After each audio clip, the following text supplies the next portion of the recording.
the energy crisis, the price of oil. The afternoon conference, which started about 4 o'clock, 4:30, they were talking about one of the American delegates. I wasn't told who exactly it was talking about the the concern that the American citizens have had with the housing prices going down, so they're not investing that money. So what they needed to do is they needed to create the illusion that everything is going well. So what they're going to do over the next year and a half, is to bring the market back up to 1998, 1999 levels.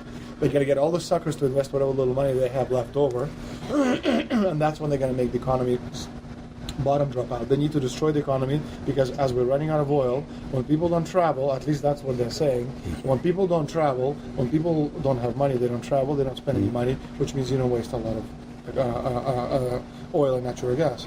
That's the afternoon. So how does this source, just ballpark, so you have the sources. Well, actually, there are two people who are members of the Bilderberg Club. It's actual members. They're members of the Bilderberg Club who, for years and years and years, have been going and participating in all the conversations. They've always been dead on, always. And last year they said the oil prices are going to go up to 150. At the time it was 39. It went up to 76. Basically doubled. If it doubles again, it's going to be back to where these people. They attack Iran and will it on it. Year after year, Estelin and other reporters like Jim Tucker are able to report on future events with stunning accuracy, all because they know the agenda of the Bilderberg Group. The Bilderberg Group sits at the top of the world power structure.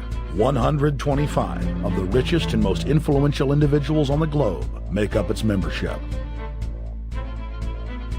From Istanbul, Turkey to Chantilly, Virginia, we have tracked the elusive Bilderberg Group. Bilderberg always insist on a media blackout. By June of 2008, we had already figured out that Barack Obama was the elite's puppet of choice. The national media claimed that during the weekend the Bilderberg Group was scheduled to meet, that Obama had speaking engagements set for Chicago and the Midwest. We knew better. In a classic bait-and-switch, the Obama campaign told the press corps to get on Obama's campaign plane, and that Obama would join them on the flight to Chicago. Campaign staff then slammed the door shut. The fawning press had been shanghaied as Obama's campaign aircraft lifted off without Obama. Robert, why were we not told about this meeting and that the senator wouldn't be on our flight until the doors were shut and we were about to taxi to take off? Again, we had a desire.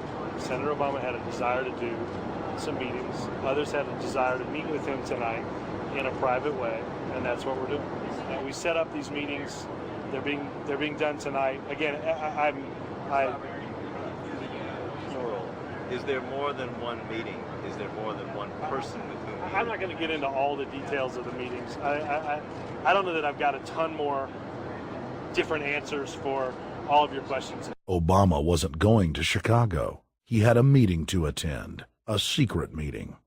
Initially, it was believed that the secret meeting took place at Clinton's Washington, D.C. home. Obama's spokesman denied that, but won't confirm where the former rivals met. He also declined to comment on their topics of discussion. For a day and a half, the mainstream media engaged in a wild goose chase, trying to find out where Hillary and Obama had gone. 3 cover stories later, the corporate press had to admit they had no idea where the two candidates had gone. And to this day, Clinton and Obama aren't talking. Plenty of sources knew about this meeting, told us and others that it was at Hillary Clinton's house, but clearly it wasn't. In 2008, the trail led us to the Westfields Marriott Hotel, right outside Washington, D.C. We just flew into Washington, D.C. We're driving to the Westfields Marriott. Tomorrow, the hotel's closed throughout the week, into the weekend for the Bilderberg Group meeting. But we're going to check in the night before. They're going to kick us out tomorrow. So we're going directly into the belly of the beast. The hotel will be filled with at least 5 spy agencies: CIA, Defense Intelligence, Mossad, European Union Security. We checked into the Westfields Marriott 48 hours before hotel guests were scheduled to be thrown out ahead of the annual meeting. The building was nestled in the heart of the military-industrial complex, with the National Reconnaissance Office and Raytheon just a stone's throw away.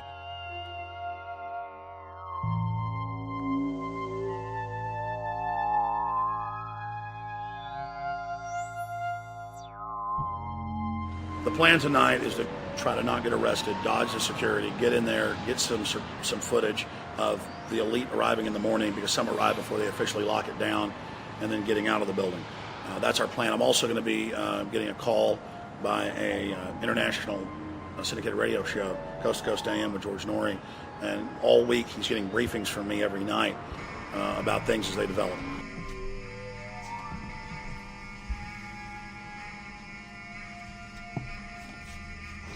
George, we're sitting here in the room. As the phone rings with your producer, Tom Danheiser, to put me on, the fire alarm goes off.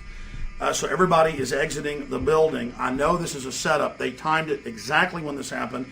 Open the door. I want them to hear the fire alarm. Open the door.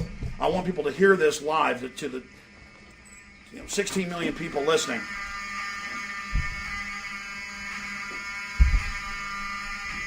George, do you hear that? Now, they're going to use this as an excuse. The Westfields Marriott, right outside D.C. in Chantilly, they want to use this to flush us out of here. They're very upset. Everybody that covers Bilderberg, I was detained 2 years ago, interrogated, screamed at. They said Bilderberg was upset about me, wanted to stop us. This is guaranteed. Everywhere we go, we're followed. We have another hotel across town as a base of operations. They were there questioning us, getting in our faces. We're being followed everywhere. I need everybody's support right now. I pray to God they don't try to set me up. They may have tried to concoct this as some way to say, no, look, they didn't leave during a fire drill, assessing me knowing I would stay and do the interview. But again, the moment the phone rang with Tom Danheiser, the moment the phone rang, the guys answered it, I'm standing there, the alarm goes off. It's going off right now. The guests are exiting the hotel out there. Of course, there's no fire. This is just absolutely insane. I noticed, too, that there was over 100 security people here today, but tonight we got back and it was a total ghost town, and this is what's insane. We have a security guy walk up to us 30 minutes ago, about 25 minutes ago, before this happened, and said, what are you guys doing? We said, we're just walking around checking out the artwork in the hotel, which we actually were admiring, but we were also going around getting some footage. And they said, well, no cameras allowed. We said, fine. And then he said, yeah, we had somebody do a fire alarm a few weeks ago, and me and Rob, my camera guy, were on, why is he telling us about a fire alarm? I forgot that part, George. These bastards have done this. I don't know how. They're planning to try to set us up or something, but this is incredible. We are here in the middle of this right now, George.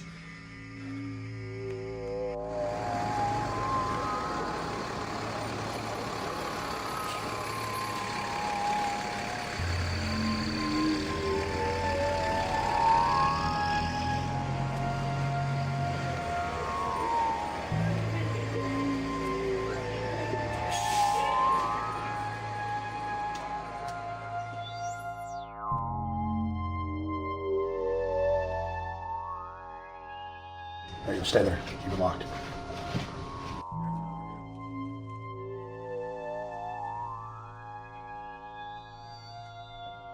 Let's go. Let's get out of here now, Richard. Don't screw around anymore. We got out of here on exactly the right time. Is this the way out? Yeah.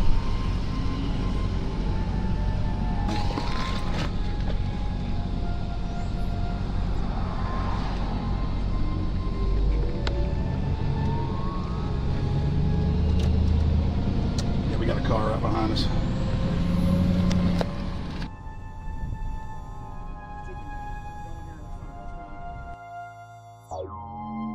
We made about, what, 5 turns and 6 turns, the same car's following us. Now he looks like he's following us into a... He came out of Bilderberg, he came out of the Westfield. He's being a little bit solo, but... Not too. So there he is. That's him over there in the blue car. Yeah.